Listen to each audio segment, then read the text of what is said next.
नमस्कार मित्रांनो, जर तुमचा पैसा म्युच्युअल फंडमध्ये डीमॅट फॉर्ममध्ये आहे, तर तुमच्यासाठी सेबीकडून एक खूप चांगली आणि आनंदाची बातमी आहे, मोठी बातमी आहे.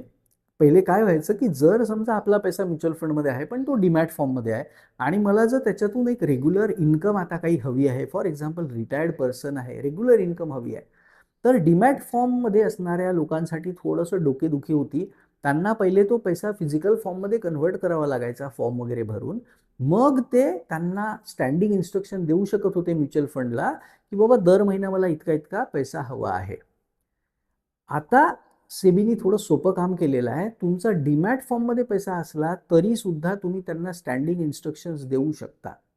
तर 2 टप्प्यामध्ये या गोष्टी घडणार आहेत. पहिल्या टप्प्यामध्ये तुम्ही त्यांना सांगू शकाल आत्ता, की मला युनिट इतके विका आणि त्या युनिटची जी व्हॅल्युएशन असेल ते पैसे माझ्या अकाउंटमध्ये जमा करा.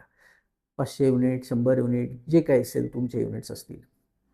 दुसऱ्या टप्प्यामध्ये मग तुम्ही त्यांना अमाउंट पण सांगू शकाल, की माझा इतका पैसा आता म्युच्युअल फंडमध्ये जमा आहे. त्याच्या हिशोबाने तुम्ही जनरली 5-6% वर नाही घ्यावा. तर त्याने काय होतं, की तुमचा पैसा वाढत पण राहतो प्लस तुम्हाला रिटर्न्सही मिळतात. सो जर तुम्ही म्हटलं तुमच्या अमाउंटच्या हिशोबाने किंवा मला दर महिना ₹10,000 माझ्या अकाउंटमध्ये जमा झाले पाहिजे. त्यांना तुम्ही स्टँडिंग इन्स्ट्रक्शन देऊ शकता डायरेक्टली आता तुमचा पैसा डीमॅट फॉर्ममध्ये आहे तरीसुद्धा. बरं हा निर्णय इतका महत्त्वाचा का आहे ना? कारण आजकाल बरेच जण एफ-डी वरून रिटर्न्स घेऊन त्यांचं रिटायरमेंट लाईफ चालवत असतात. पण एफ-डीमधून जेव्हा आपण रिटर्न्स घेत असतो, तेव्हा आपण जर ऑलरेडी 30% टॅक्स ब्रॅकेटमध्ये येत असेल, तर आपल्याला काहीच फायदा होत नाही. कारण तुमची जी काही इंटरेस्ट तुम्हाला मिळतो आहे, तो पूर्णपणे इंटरेस्ट तुमचा इन्कममध्ये ॲड झाला आणि तुम्ही ऑलरेडी 30% मध्ये येता, तर तुम्हाला 30% टॅक्स त्याच्यावर द्यावा लागला.